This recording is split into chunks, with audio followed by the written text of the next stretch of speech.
सभी SSC aspirants का इस एक्सप्लेनर में स्वागत है। आज हम एक बहुत ही हाई यील्ड टॉपिक को डिकोड कर रहे हैं, भारत के राष्ट्रीय उद्यान और बायोस्फीयर रिजर्व।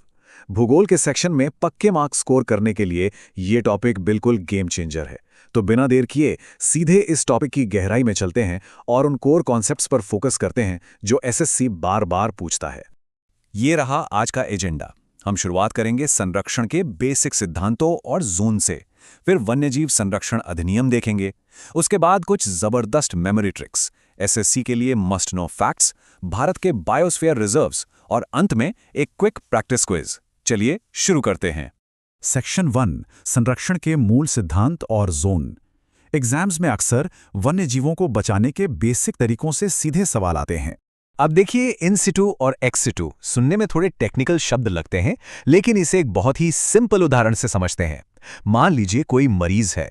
अगर उसका इलाज उसके अपने घर पर यानी उसके नेचुरल एनवायरनमेंट में हो रहा है तो वो है इन सिटू संरक्षण, जैसे नेशनल पार्क या बायोस्फीयर। दूसरी तरफ अगर उस मरीज को किसी स्पेशलाइज्ड अस्पताल ले जाना पड़े तो वो हुआ एक्स सिटू, जैसे जानवरों के लिए चिड़ियाघर या पौधों के लिए बोटैनिकल गार्डन। है ना, कितना आसान। अब बात करते हैं बायोस्फीयर रिजर्व के जोनिंग की। इसे बिल्कुल एक बैंक की तरह इमेजिन कीजिए। जो कोर जोन है वो बैंक की वो अति सुरक्षित तिजोरी है जहां किसी का भी जाना सख्त मना है, वहां कोई ह्यूमन एक्टिविटी नहीं हो सकती। बफर जोन बैंक की लॉबी की तरह है जहां टूरिज्म, एजुकेशन या रिसर्च की परमिशन होती है। और जो ट्रांजिशन जोन है वो बाहर का पब्लिक प्लाजा है जहां खेती और इंसानी बस्तियों की पूरी छूट होती है। सेक्शन 2, वन्यजीव संरक्षण अधिनियम या wild life protection act. SSC exams का ये एक ऑल टाइम फेवरेट टॉपिक है। इस 1972 के अधिनियम में कुल 6 अनुसूचियां यानी शेड्यूल्स हैं। जो चीज एस्पिरेंट्स को सबसे ज्यादा ध्यान रखनी है वो ये कि अनुसूची 1 और 2 में बाघ और चीते जैसे जानवरों को फुल वीआईपी प्रोटेक्शन मिली है। अगर नियम तोड़ा तो भारी जुर्माना लगेगा। वहीं जो जानवर वर्मिन यानी हानिकारक माने जाते हैं, जैसे फ्रूट बैट या आम कौवा, उन्हें अनुसूची 5 में रखा गया है और इनका शिकार किया जा सकता है। ये डिस्टिंक्शन बिल्कुल क्लियर होना चाहिए। सेक्शन 3, राष्ट्रीय उद्यान और उन्हें याद रखने की ट्रिक्स। स्टेट वाइज पार्क्स को रटना सच में एक बड़ा चैलेंज है ना? तो चलिए कुछ शानदार ट्रिक्स देखते हैं। सबसे पहले बात करते हैं मध्य प्रदेश की। बस इस एक लाइन को याद कर लीजिए। संजय माधव पान खाते हैं और बांधवगढ़ जाते हैं। अब इसे डिकोड करते हैं। संजय से बना संजय नेशनल पार्क, माधव से माधव नेशनल पार्क, पान से पन्ना, खाते से कान्हा और बांधवगढ़ से बांधवगढ़ नेशनल पार्क। बिना रटे पूरा एमपी कवर। एकदम सॉलिड ट्रिक है ये। अब ईस्ट इंडिया की तरफ चलते हैं। पश्चिम बंगाल के लिए ये मजेदार लाइन देखिए। सिंगल गर्ल जलपरी, नोरा आती, सुंदर गोरी बक्सा लाती। सुनने में फनी लग सकता है पर बहुत काम की है। सिंगल से सिंगालीला, जलपरी से जल्दापाड़ा, नोरा से न्योरा वैली, सुंदर से सुंदरबन, गोरी से गोरुमारा और बक्सा से बक्सा नेशनल पार्क। एग्जाम हॉल में ये ट्रिक आपका बहुत कीमती टाइम बचाने वाली है। और असम को तो हम भूल ही नहीं सकते। क्वेश्चन सेटर्स का हमेशा से फेवरेट स्टेट। ट्रिक है माना ना मेरी काजी मैम रे, ना मेरी मैम दिहिंगेम। इससे असम के 5 अहम पार्क लॉक हो जाते हैं, जिसमें हमारा फेमस काजीरंगा भी शामिल है। सच बता रहा हूं, ये ट्रिक्स आपके रिवीजन का ब्रह्मास्त्र हैं। सेक्शन 4, एसएससी के लिए कुछ बेहद जरूरी वन लाइनर फैक्ट्स। चलिए उन सुपरलेटिव्स और फर्स्ट पर नजर डालते हैं जो सीधे एग्जाम में छपते हैं। इस साल को दिमाग में अच्छे से बैठा लीजिए। 1936, इसी साल भारत के सबसे पहले राष्ट्रीय उद्यान की स्थापना हुई थी, जो कि उत्तराखंड का जिम कॉर्बेट नेशनल पार्क है। यह सवाल इतनी बार पूछा गया है कि इसके आने के चांसेस हमेशा हाई रहते हैं।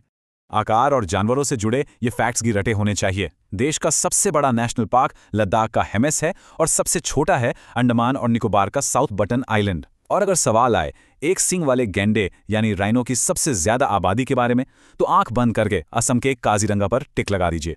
इसके साथ ही हैबिटेट से जुड़े ये 2 स्पेशल फैक्ट्स बिल्कुल मिस मत कीजिएगा। गुजरात का गिर नेशनल पार्क पूरी दुनिया में एशियाई शेरों का इकलौता घर है। और हाँ, हाल ही में मध्य प्रदेश के कूनो नेशनल पार्क में नामीबिया से चीतों को रीलोकेट किया गया था। ये करंट अफेयर्स और ज्योग्राफी का ऐसा डेडली कॉम्बो है जो पेपर में पक्का दिख सकता है। सेक्शन 5, भारत के बायोस्फीयर रिजर्व। नेशनल पार्क्स की बात काफी हो गई, अब थोड़ा जूम आउट करते हैं और बायोस्फीयर रिजर्व के बड़े पिक्चर को समझते हैं। इन नंबर्स पर ध्यान दें। भारत में टोटल 18 बायोस्फीयर रिजर्व्स हैं, जिनमें से 12 को यूनेस्को के man and the biosphere programme से इंटरनेशनल मान्यता मिली है। एक और फैक्ट, 1986 में बना नीलगिरी भारत का पहला और सबसे पुराना रिजर्व है, जबकि गुजरात का कच्छ का महान रण साइज में सबसे बड़ा है। कोल्ड डेजर्ट नेशनल पार्क भी याद रखिएगा, ये हिमाचल प्रदेश में है। अब ये फैक्ट सुनिए, ये मेरा फेवरेट है। अगर एग्जाम में पूछे कि दुनिया का इकलौता तैरता हुआ या फ्लोटिंग नेशनल पार्क कौन सा है, या फिर संगाई हिरण कहाँ पाया जाता है, तो इसका सिर्फ एक ही जवाब है, मणिपुर का Keibul Lamjao national park. Floating park है ना कमाल की बात। सेक्शन 6 प्रैक्टिस क्विज का समय। चलिए देखते हैं कि अभी तक जो भी डिस्कस हुआ वो कितना याद रहा। 5 रैपिड फायर सवाल आ रहे हैं आपके सामने।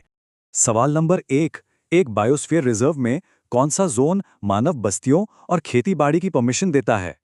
बैंक वाले एग्जाम्पल को याद कीजिए, वो बाहर वाला इलाका जो पब्लिक प्लाजा की तरह काम करता है। बिल्कुल सही, वो है ट्रांजिशन जोन। दूसरा सवाल, वन्यजीव संरक्षण अधिनियम 1972 के तहत आम कौवे और फ्रूट बैट जैसी वर्मिन प्रजातियों को किस अनुसूची में रखा गया है? याद है ना, जिन्हें कानूनी रूप से मारा जा सकता है। सही जवाब है अनुसूची 5 या शेड्यूल 5। सवाल नंबर 3, 1936 में स्थापित भारत के पहले नेशनल पार्क का नाम क्या है? ये तो एक ऐतिहासिक फैक्ट है, एकदम टिप्स पर होना चाहिए। सही जवाब है उत्तराखंड का जिम कॉर्बेट नेशनल पार्क। चौथा सवाल, असम के किस नेशनल पार्क में एक सींग वाले गैंडों की पॉपुलेशन सबसे ज्यादा है? एसएससी ज्योग्राफी का ये एवरग्रीन सवाल है और जवाब है जी हां, काजीरंगा नेशनल पार्क। और आखिरी सवाल, मणिपुर में स्थित दुनिया के इकलौते तैरते हुए नेशनल पार्क का क्या नाम है? संगाई हिरण का घर। सही गैस किया आपने, यह है केबुल लामजाओ नेशनल पार्क। इन बेहतरीन कॉन्सेप्ट्स और मेमोरी ट्रिक्स को अगर अच्छे से मास्टर कर लिया तो ज्योग्राफी के इस सेक्शन में आपके मार्क्स कहीं नहीं जाने वाले। बस रिवीजन करते रहिए और इन फैक्ट्स को पक्का कर लीजिए। तो आपकी सफलता की इस जर्नी में अगला कौन सा ऐसा मुश्किल टॉपिक है जिसे हमें डिकोड करना चाहिए? पढ़ते रहिए और मिलते हैं अगले एक्सप्लेनर में।